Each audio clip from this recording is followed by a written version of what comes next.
Let's begin with psychiatry. In psychiatry, we'll begin with behavior. Behavior is equal to conditioning and reinforcement.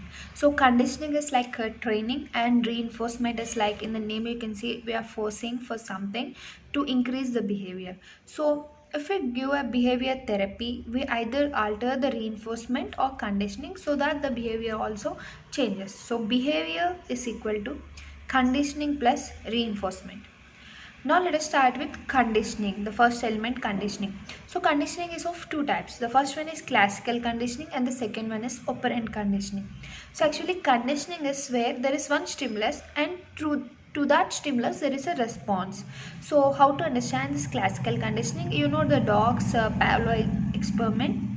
That is, if you give only food, if you put food in front of a dog, it will salivate, which is a natural process. If you see food, not only dog, anyone can salivate. So that is a unconditional process because we are not given any training for that. Whereas if you put a bell and also the food at the same time, and by seeing the food and bell at the same time, if the dog is salivating, that is a conditioning. That is, we are training the dog that it should salivate whenever it sees the bell. So that is a conditioning. So conditioning is like a training which we give. So for that there's a response. So there's a stimulus and response. Here the stimulus is the bell and the response is a salivation. And one thing you need to remember, that the classical conditioning is involuntary. So this salivation, or even if you fear, if you observe fear, this both are involuntary conditions.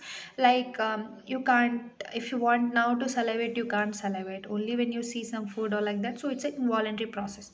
So we'll take a clinical example for classical conditioning. The clinical example is enuresis alarm. Enuresis alarm is used in children who are like not having toilet training when they are kids. So what we do is we put a alarm pad under the bed when they're sleeping, so that when the alarm comes, the child wakes. So not only the child, even anyone will wake for the alarm. So it is unconditional. Whereas the child we are training for the toilet training, that is conditional. So that we need to understand here. So that is classical conditioning. Now coming to operant conditioning. Operant conditioning is also, conditioning means only a learning process, right? So it is a learning in which a particular action is elected because it produces a punishment or reward. So actually we give either punishment or reward so that we'll train the person or child according to that. It is a voluntary response. So the difference between classical and operant is, classical is involuntary, operant conditioning is voluntary process. So here for example, if the behavior is good, we give the reward so that the child again increases the frequency. Like someone got good marks in the score, so we give some prize to them, so that next time also they think like I need to get good marks so that I can get good reward. So the frequency rises. Is the same as opposite, like in the case of punishment, if there is something bad, we give punishment so that they decrease that action again. So you can see punishment lead to decrease in behavior, reinforcement lead to increase in behavior. So you can see here, this is the Skinner operant conditioning quadrants, where if you add a stimulant, that is leading to increase in behavior, that is called positive reinforcement. And if you remove a stimulant and that will lead to increase in behavior, is a negative reinforcement. The same for the behavior also. If you add a stimulus, that is a positive punishment which is leading to decrease in behavior.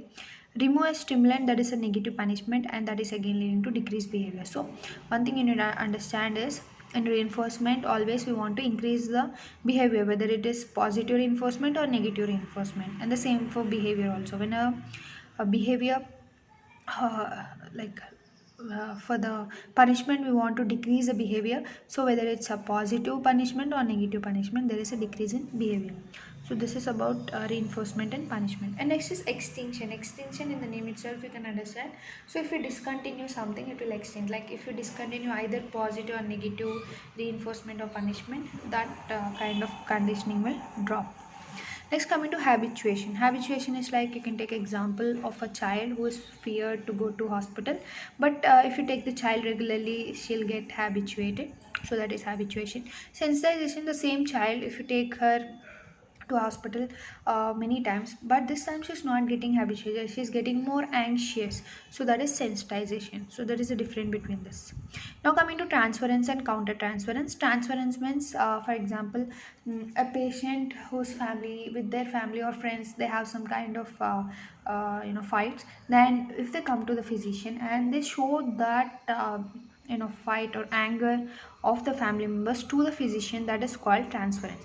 Counter transference is where a physician having some kind of quarrels with their family or friends and showing that behavior towards the patient, that is called counter transference. And next coming to ego defenses. Actually, according to Freud's principle, you know that we have id ego and superego. So id is actually a desire. So we have many desires, but our desires are in limitation because of superego, because superego sees the morality, whether it is moral or not. In between this id and superego there is ego is mediated between id and superego, which controls us actually, which keeps everything in control, that is ego. So we are now discussing about ego defenses. Ego defenses like are nothing but whenever there is some kind of stress, how we show that stress out, that is called as ego defenses. So let us start one by one ego defenses. It is very easy if you understand with the example. So first one is acting out, which is very important. Acting out is like if some kind of stresses towards you, then you act out with some other physical activity. Like someone is scolding you, then you go for skipping or do some kind of other activities, that is acting out. Here the example is a patient skips therapy appointment after deep discomfort from dealing with his past. So his past is somewhat very stressful, so that he skips the appointment for the next time. So that is acting out. Next, denial is like, for example, there is a cancer patient, you tell your physician, so you tell her that you got cancer, but she's like unable to believe that she got cancer. So she says like, oh no, I don't have any cancer. So that is a denial. Next, coming to displacement is like, you can see, redirection of emotions to another person or object. So you may think, what is a transference and displacement are like looking same, but transference is seen between a patient and physician, and even counter transference. But displacement is like with other or subjects or object or person. Here example, you can see, after being reprimanded by her principal, a frustrated teacher returns home and criticizes the wife cooking instead of confronting principal. So actually here the example is like, there's some angry with the principal, but here that teacher is showing that anger towards the wife, even though the dish the wife has cooked is delicious, but the husband is scolding at her. So that is displacement. And one more thing you need to don't confuse is displacement versus projection. So let us go directly to projection. Projection is nothing but an unacceptable internal impulse to an external source. Actually, what is projection is, a man who wants to cheat on his wife accuses his wife of being unfaithful. Actually, the wife is not doing anything bad, but the man actually wanted to leave his wife. So he himself projects something on the wife, like you are unfaithful, like that. So that is projection. So you need to understand the differentiation between projection and displacement. Displacement is like just like transfer, as I can say, there is some something bad for someone and they are saying it to their children or wife, that is displacement. But projection is the man itself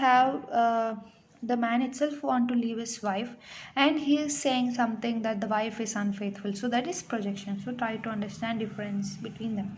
Next, dissociation is like, the person says, I am dissociated from myself. For example, you can see a survivor of sexual abuse sees the abuser and suddenly becomes numb and detached. So she sees the abuser, she suddenly becomes numb and detached, like she feels she's dissociated from herself. Now, one thing you need to see is that ego defenses are divided into two types. One is the immature defenses. What all we are talking now are all immature, and next there are mature defenses. So for mature defenses, you can use a mnemonic SASH. SASH means sublimation, altruism, suppression, and humor. These are SASH. Now let us continue with immature defenses. The next one is fixation. Fixation is like we are still in the childish level. We are fixed, even though some people who are adult but they are still having childish behavior, right? They are fixated to the childish behavior. Example is like some people suck their thumb finger even now when they're adult, but actually they're fixated in the childish phase. Next, coming to idealization. Idealization is always they have only positive, they take only positive, they leave the negative thoughts. That is idealization. Next, identification is like copying others. Actually, they copy some others in the group or in the favorite persons. That is identification. Intellectualization is like whenever there is some stressful situation, they think like even some, for example, if they got some disease, they say that they see in the newspapers and say that even these many people, for example, they got cancer, they'll say you can see this reports so many people are suffering from cancer, so they just emotionally see, using facts and logic to emotionally distance oneself from stressful situation. Next, isolation. Isolation is like they separate themselves, they go to some alone room and they spend time. So you can see describing murder in graphical detail with no emotional response. That is isolation.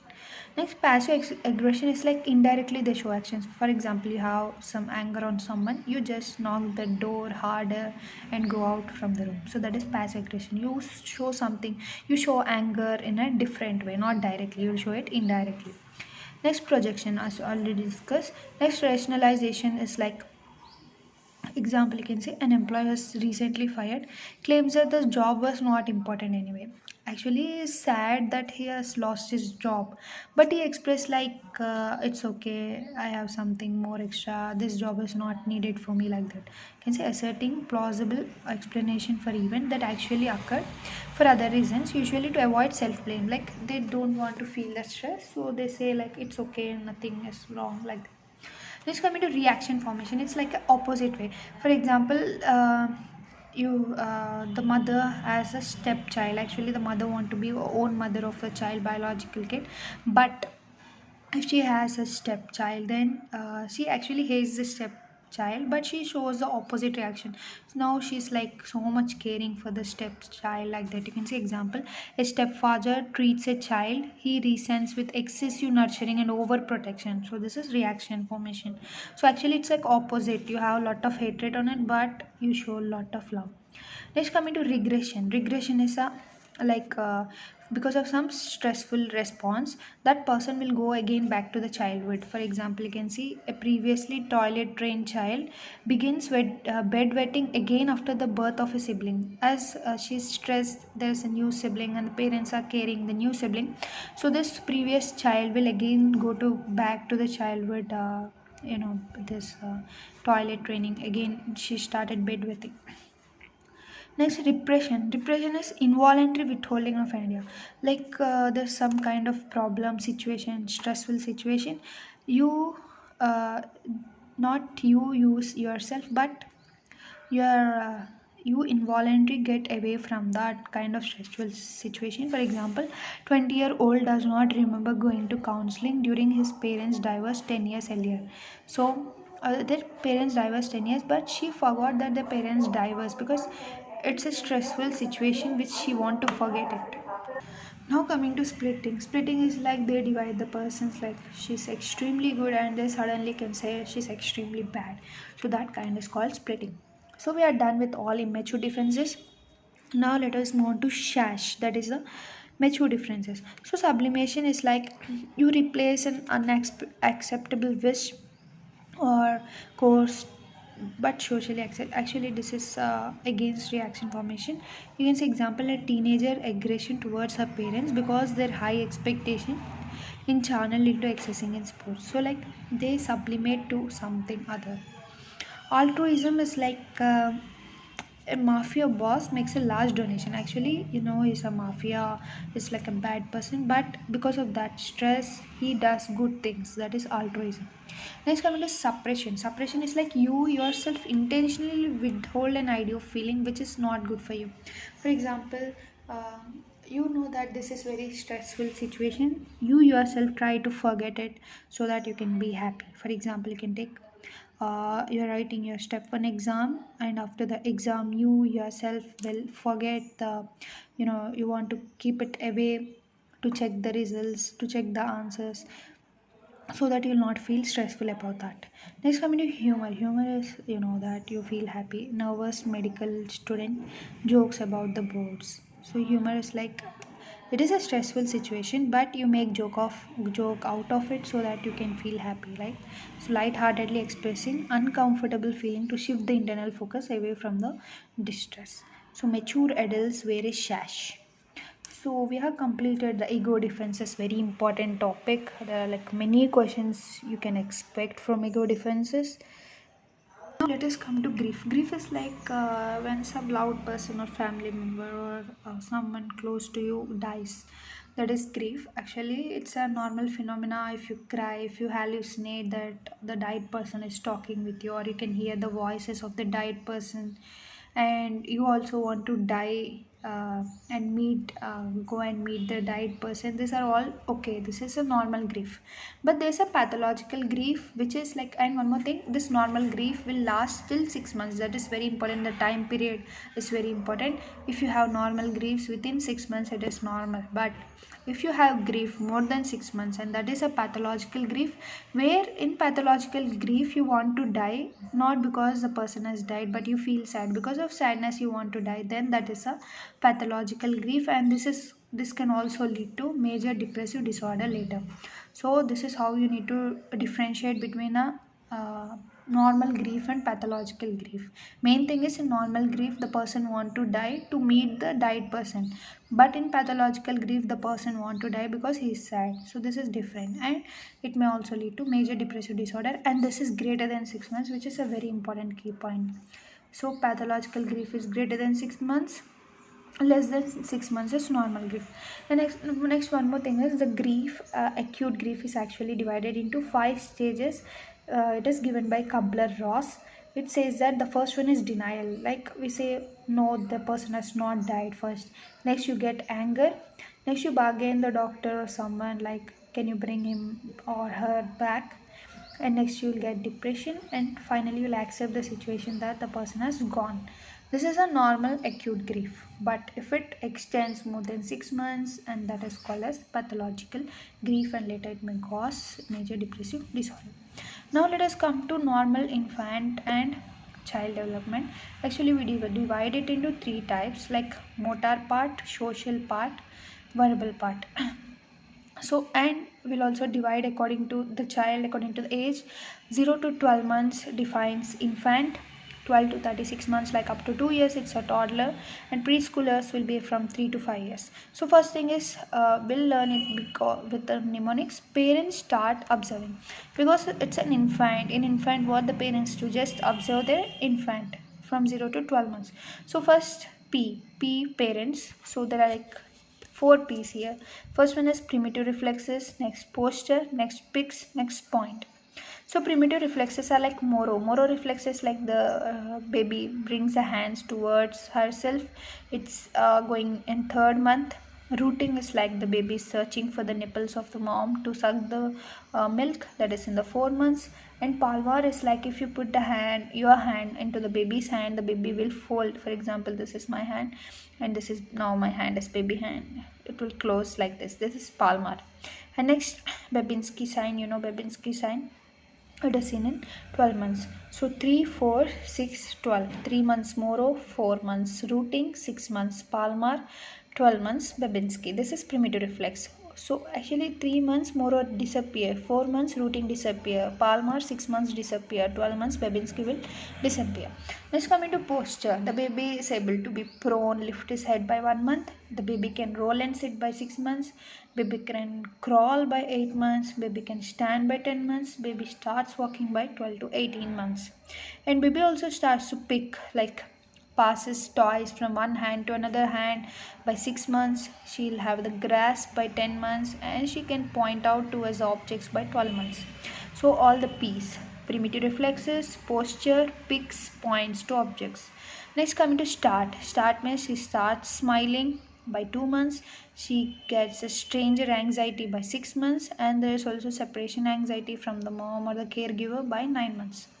Next, observing here O means orients. Orients first to the voice by 4 months, and also to her name and gestures by 9 months, to the objects by 9 months, and she can say mama or dada by 10 months. Next, coming to toddler 12 to 36 months. Here also we have a mnemonic: child, rearing, working. So motor, social, verbal. Child, here all sees goes cruises by 12 months, climb stays by 18 months. She can make cubes into her age into 3. Cutlery, she can eat by foot by fork or spoon by herself, that is by 20 months. She can kick a ball by 24 months. And her R comes from recreation. She can play with some other comets by 24 to 36 months. She can reapproach, like move away from and return to parent by 24 months. She can realize whether she is a girl or boy, that is the gender differentiation, by 36 months. And working is like she can make 50 to 200 words by 2 years, 300 words by 3 years. Now coming to preschool. Preschool is from 3 to 5 years. Don't forget, they are still learning. This is a mnemonic because here D's for 3 D's. She can drive the tricycle 3 years. Okay. Drawing, she can draw lines, circles by 4. Dexterity means she can hop on her foot by 4. She can use buttons, zippers. And FF for freedom, friends. She can go like comfortably spend more part of the day outside from the parents by 3 years. She can also start making friends by 4 years. She can play cooperative play with them. And learning for language and legends. Language is like she can understand the 1,000 words by 3 years, uses complete sentences, prepositions by 4 years. She can also tell detailed stories by 4 years. So with this we'll complete the first part of psychiatry. Next we'll start with the pathology and finally end it up with pharmacology of psychiatry.